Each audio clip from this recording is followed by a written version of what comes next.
Nous voilà dans l'épisode 2 sur le sujet de la création de votre premier jeu. Je résume rapidement l'épisode précédent. Je conseillais fortement et même impérativement de commencer un jeu d'un petit projet, sous forme d'un petit projet. Ne pas vouloir faire un MMO, un MOBA ou des choses trop compliquées. Ensuite, de construire autour de vos talents. Donc si vous êtes plutôt développeur, enfin programmeur, ne cherchez pas à faire des jeux très graphiques, hein. Si vous êtes artiste, cherchez pas à faire des jeux très compliqués au niveau de la programmation. Ensuite, cherchez de l'aide sur Internet si vous êtes bloqué, donc ça c'est assez essentiel aussi. Allez chercher sur des forums, etc. Et de ne pas abandonner, bien sûr. Donc aujourd'hui, on va se concentrer sur la pratique et l'organisation pour réussir à faire son premier jeu. Et tout ça en 10 astuces. Alors tout de suite, première astuce, ne pas se lancer sur un jeu qui va vous prendre plus d'un mois. En fait, l'idée derrière ça, c'est de s'améliorer rapidement pour ensuite passer à un autre projet qui sera très certainement meilleur. Un projet plus long vous rendra forcément la tâche plus difficile. En fait, il vaut mieux faire 10 petits projets qui vont être moyens, mais progressivement devenir meilleurs, que de vouloir faire un gros projet qui, de toute façon, va être mauvais. Astuce 2, ce qu'il faut savoir, c'est que en fait, votre projet va durer plus d'un mois. Alors ça peut paraître un peu contradictoire, mais ce qu'il faut savoir, en fait, c'est que pour estimer le temps de travail sur un jeu, les professionnels, ce qu'ils font, c'est ils ajoutent 50% de plus de temps pour accomplir leur projet. Parce que en fait, il y a toujours des surprises. Soit ça, c'est des surprises externes, c'est genre votre ordinateur est en panne, n'importe quoi d'autre, vous êtes malade. Soit c'est des surprises internes, c'est-à-dire que vous attendiez pas à ce qu'une tâche prenne autant de temps. Et malgré mon expérience, je peux vous dire que ça m'arrive assez souvent de sous-estimer. Alors, dépasser le mois initial, c'est des choses qui arrivent. Par contre, quand on approche des 3 mois ou plus, c'est qu'il y a un réel problème d'estimation. Et je vous dirais que la plupart du temps, c'est qu'on a vu trop gros. Astuce numéro 3, ne visez pas la perfection, mais l'accomplissement. Ça rejoint un petit peu ce que je disais au début. En fait, vouloir être perfectionniste quand on est au stade de débutant, ce n'est en fait qu'un énorme frein à votre amélioration. Donc, faites les choses du mieux que vous pouvez, mais finissez-moi ce jeu.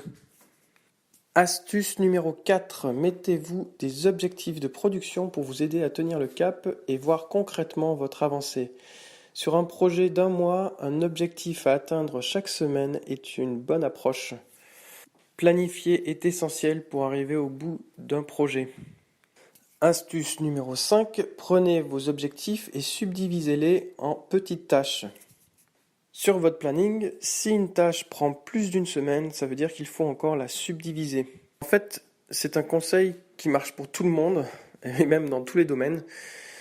En fait, on a tendance à se mettre des objectifs, des tâches trop grosses et trop vagues, alors que pour être vraiment efficace, il faut faire des petites choses très précises.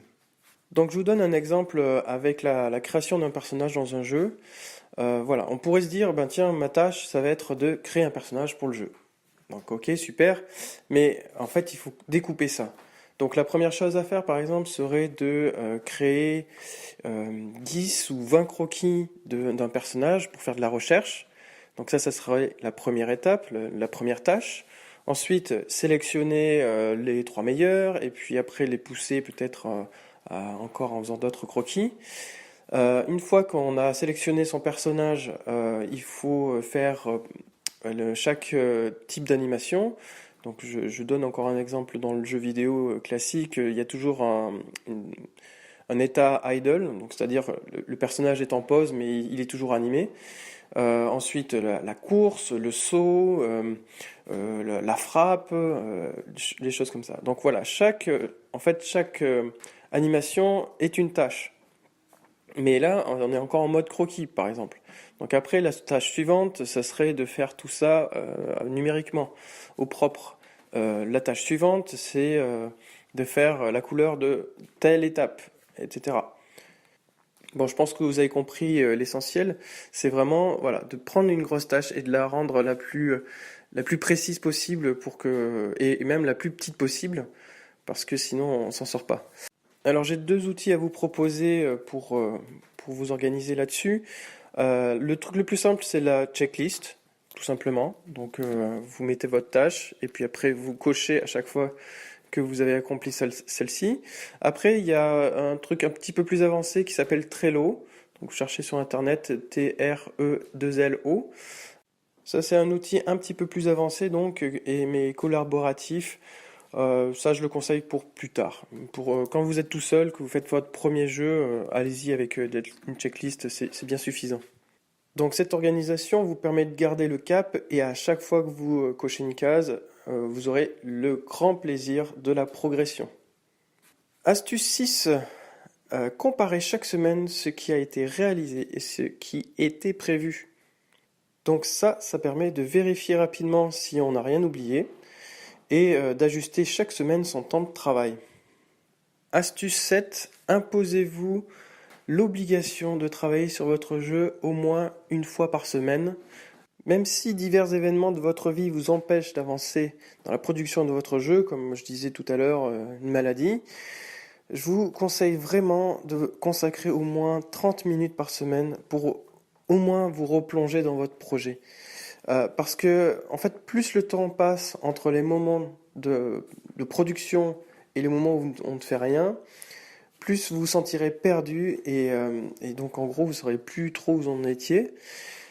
Et c'est dans ces moments-là que la plupart abandonnent. Astuce 8, ne vous préoccupez pas du visuel de votre jeu. S'il est moche, c'est pas grave. On prend souvent énormément de temps à vouloir faire quelque chose de super joli, de super léché, de le rendre très sexy visuellement, à travailler sur les finitions. Mais en fait, ça, c'est pas l'important. Si vous avez un bon jeu, tout laid, tout moche. Quand je dis un bon jeu, c'est qu'il est suffisamment amusant pour que quelqu'un y trouve du plaisir. Eh ben c'est bon. Et vous aurez en fait finalement le temps de le rendre beaucoup plus beau après coup. Voilà. Donc l'important en fait, c'est se focaliser sur le fun, sur est-ce qu'il est marrant, c'est ça l'important. Après qu'il soit beau, ça vient plus tard. J'ai même vu des exemples de jeux pro, donc qui sont sur les stores et tout ça, où en fait, ben, le jeu graphiquement au début, il était vraiment pas très beau, mais il a été très populaire parce que voilà, les joueurs ont vraiment trouvé beaucoup de plaisir, ils ont partagé ça autour d'eux et puis ça a été un succès. Et après coup, donc les développeurs, ayant, j'imagine, un peu plus de temps et de finances, ont amélioré substantiellement les graphismes. Donc voilà, ça s'applique même pour les pros. Astuce 9, ne passez pas plus d'une heure à tenter de faire quelque chose par vous-même. En fait, quand on bloque sur quelque chose, il faut essayer de trouver une solution par soi-même, car c'est comme ça qu'on apprend. Donc ça, c'est très bien. Mais quand ça commence à devenir trop long, si on y passe plus d'une heure, ça devient du gaspillage de temps. Donc comme c'est votre premier jeu, il y a forcément d'excellents tutos qui vous apporteront les réponses. Et puis en fait, ce conseil est là pour vous éviter de tomber dans le piège de rester coincé sur un problème pendant une ou même plusieurs semaines et au final, encore une fois, abandonner. Gardez en tête que des milliers de jeux ont été faits avant le vôtre et que plein de monde ont sûrement rencontré les mêmes problèmes que vous et que justement on est très généreux sur la toile et qu'on donne vraiment plein de conseils, plein de tutos excellents. Alors je vous demande en fait, qu'est-ce que vous préférez? Passer des heures, voire des semaines sur un problème, ou alors le régler en quelques minutes? Et enfin, astuce 10, mettez votre jeu entre les mains des joueurs. Alors ça vaut aussi pour les développeurs les plus expérimentés. Personnellement, c'est l'étape que je préfère parce que, en fait, quand on observe un joueur en train de jouer à son propre jeu, ça révèle tous les problèmes, mais ça révèle aussi toutes les choses qui fonctionnent très bien, quoi. Il faut vraiment faire abstraction de la gêne et de la timidité. On a toujours tendance à comparer ce qu'on fait à d'autres qui font des jeux bien meilleurs que nous.